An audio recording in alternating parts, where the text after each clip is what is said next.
Om Swastiastu.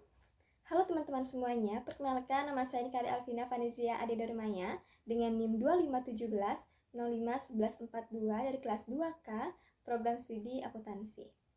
Jadi pada kesempatan kali ini saya akan memaparkan suatu pembahasan mengenai Hastanga Yoga dan Pranayama Yoga Surya Namaskar. Baik, pertama-tama akan saya jelaskan mengenai Hastanga Yoga. Jadi Hastanga Yoga itu adalah 8 tahapan untuk mencapai keseimbangan antara tubuh, pikiran, dan jiwa. Hastanga Yoga memiliki 8 tahapannya. Yang pertama ada yama atau pengendalian diri, seperti tidak menyakiti, jujur, tidak berlebihan, dan yama ini sendiri menjadi dasar perilaku yang harmonis dengan orang lain. Yang kedua ada niyama atau ketaatan pribadi, seperti menjaga kebersihan, rasa syukur, pengendalian diri, dan lain sebagainya. Niyama ini sendiri membentuk karakter individu. Yang ketiga ada asana atau postur tubuh, yang dimana berupa posisi tubuh untuk meningkatkan kekuatan, fleksibilitas, dan keseimbangan untuk mempersiapkan tubuh dalam melakukan meditasi. Yang keempat ada pranayama atau pengaturan nafas.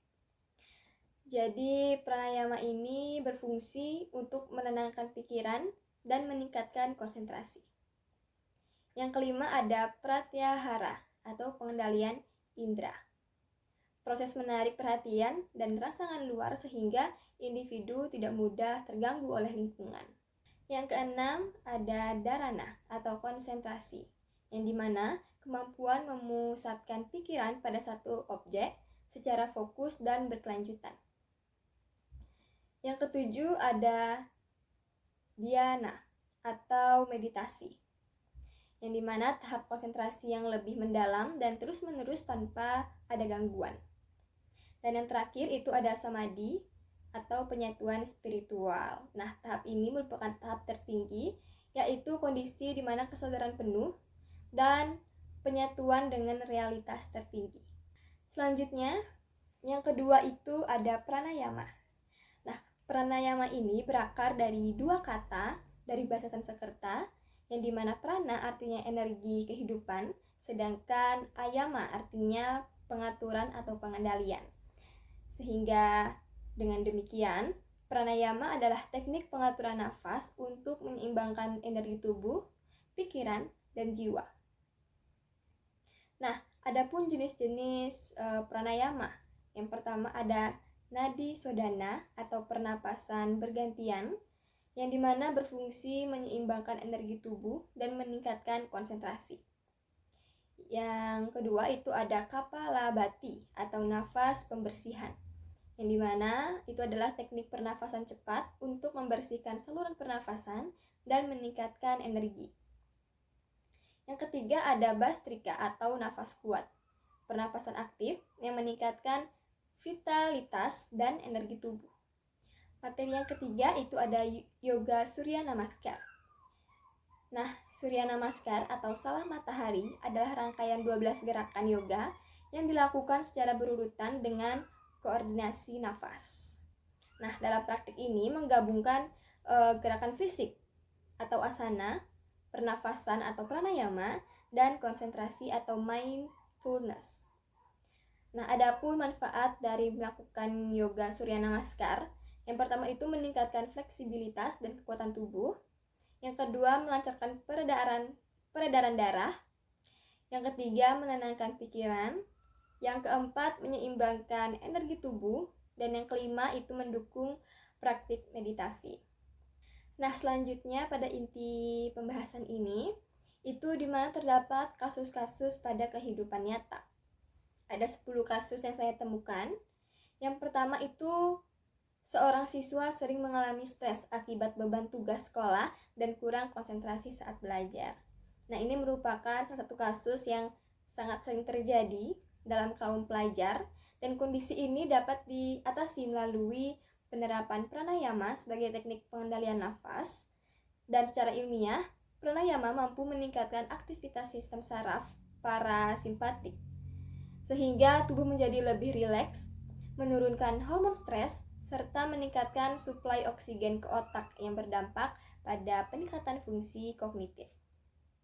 Dan secara spiritual, pranayama membantu menyeimbangkan aliran energi atau prana sehingga pikiran menjadi lebih tenang dan fokus. Dengan demikian, praktik pranayama secara teratur efektif dalam mengurangi stres dan meningkatkan konsentrasi belajar. Selanjutnya, kasus yang kedua, itu di mana seorang pekerja kantoran mengalami kelelahan fisik dan nyeri punggung akibat duduk terlalu lama. Nah, permasalahan ini dapat diatasi melalui praktik yoga Surya Namaskar yang merupakan rangkaian gerakan dinamis yang melibatkan peregangan dan penguatan otot tubuh. Secara fisiologis, gerakan ini mampu meningkatkan fleksibilitas, memperbaiki postur tubuh, serta melancarkan peredaran darah. Gerakan seperti Bhujangasana dan Adho Mukha Svanasana berperan penting dalam mengurangi ketegangan pada tulang belakang. Oleh karena itu, Surya Namaskar menjadi solusi efektif dalam mengatasi gangguan akibat aktivitas sedentari. Kasus yang ketiga, itu ada seseorang di mana melakukan Surya Namaskar tanpa memperhatikan koordinasi pernafasan yang tepat. Nah, pada kondisi ini menyebabkan ketidakseimbangan antara gerakan tubuh dan aliran nafas, sehingga berdampak negatif pada tubuh dan energi. Secara fisik, individu dapat mengalami kelelahan, ketegangan otot, dan penurunan efisiensi gerakan. Dari sisi energi, aliran prana menjadi tidak lancar sehingga manfaat yoga tidak tercapai secara optimal. Selain itu, secara mental, kurangnya sinkronisasi nafas mengurangi konsentrasi dan ketenangan pikiran. Nah, oleh sebab itu, koordinasi antara gerakan dan nafas merupakan prinsip penting dalam praktik yoga. Kasus yang keempat, itu ada seorang remaja mengalami gangguan kecemasan atau anxiety yang memengaruhi kondisi mentalnya. Nah, kombinasi asana dan pranayama dapat menjadi solusi efektif dalam mengatasi permasalahan tersebut. Asana membantu merelaksasikan otot dan mengurangi ketegangan fisik, sedangkan pranayama berfungsi mengatur ritme pernafasan sehingga menenangkan sistem saraf. Mekanisme ini melibatkan aktivitas sistem saraf parasimpatik, penurunan detak jantung, serta pengurangan hormon stres. Selain itu, fokus pada pernafasan membantu mengalihkan pikiran dari kecemasan sehingga menciptakan kondisi mental yang lebih baik, lebih stabil dan juga tenang. Kasus yang kelima, itu ada seorang praktisi yoga hanya berfokus pada gerakan fisik tanpa memahami aspek spiritual dalam praktiknya. Hal ini menunjukkan ketidakseimbangan dalam penerapan Ashtanga Yoga yang seharusnya mencakup 8 tahapan secara menyeluruh. Asana hanya merupakan salah satu tahap yang berfokus pada kesehatan fisik, sedangkan tahap lain seperti yama dan niyama membentuk landasan etika, serta dharana, dhyana, dan samadhi berperan dalam pengembangan mental dan spiritual. Oleh karena itu, praktik yoga yang ideal harus mengintegrasikan seluruh aspek tersebut agar tercapai keseimbangan antara tubuh, pikiran, dan jiwa secara optimal. Kasus yang keenam, itu di mana seorang individu mengalami gangguan pernafasan ringan yang memerlukan penanganan yang tepat. Jadi teknik pranayama yang paling sesuai untuk kondisi ini adalah nadi sodana, yaitu pernafasan bergantian melalui kedua lubang hidung. Teknik ini membantu menyeimbangkan sistem pernafasan, meningkatkan kapasitas paru-paru, serta menenangkan sistem saraf. Selain itu, nadi sodana juga berperan dalam melancarkan aliran energi dalam tubuh, sehingga kondisi pernafasan menjadi lebih stabil dan tenang. Dengan demikian, teknik ini efektif untuk mengatasi gangguan pernafasan yang ringan. Kasus yang ketujuh, itu dalam praktik yoga, seseorang melakukan gerakan secara terburu-buru tanpa kesadaran penuh. Kondisi ini menunjukkan kurangnya penerapan konsep mindfulness dalam yoga. Mindfulness merupakan kesadaran penuh terhadap setiap gerakan, nafas, dan kondisi tubuh. Penerapan mindfulness dilakukan dengan memusatkan perhatian pada nafas, menjaga kesadaran terhadap posisi tubuh, serta menghindari distraksi atau gangguan. Dengan penerapan mindfulness, praktik yoga menjadi lebih efektif, aman, dan mampu memberikan manfaat optimal bagi keseimbangan fisik dan juga mental tentunya. Baik, selanjutnya kasus yang ke-8, itu seorang siswa ingin meningkatkan konsentrasi dalam belajar. Dalam konteks Ashtanga Yoga, tahapan yang paling relevan adalah dharana, yaitu kemampuan memusatkan pikiran pada satu objek secara berkelanjutan. Penerapan dharana dapat dilakukan dengan melatih fokus pada nafas atau materi pelajaran, serta mengurangi gangguan eksternal. Tahapan ini didukung oleh pranayama yang membantu menenangkan pikiran. Dengan latihan yang konsisten, dharana dapat meningkatkan kemampuan konsentrasi secara signifikan. Kasus yang ke-9, itu dalam kehidupan modern, banyak individu mengalami ketidakseimbangan antara tubuh dan pikiran akibat tekanan aktivitas sehari-hari.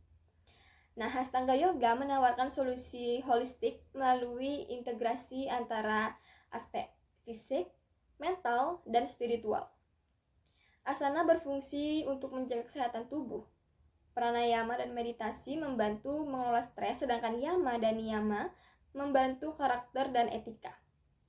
Sehingga pendekatan ini memungkinkan individu mencapai keseimbangan hidup yang lebih baik, serta meningkatkan kualitas hidup secara menyeluruh.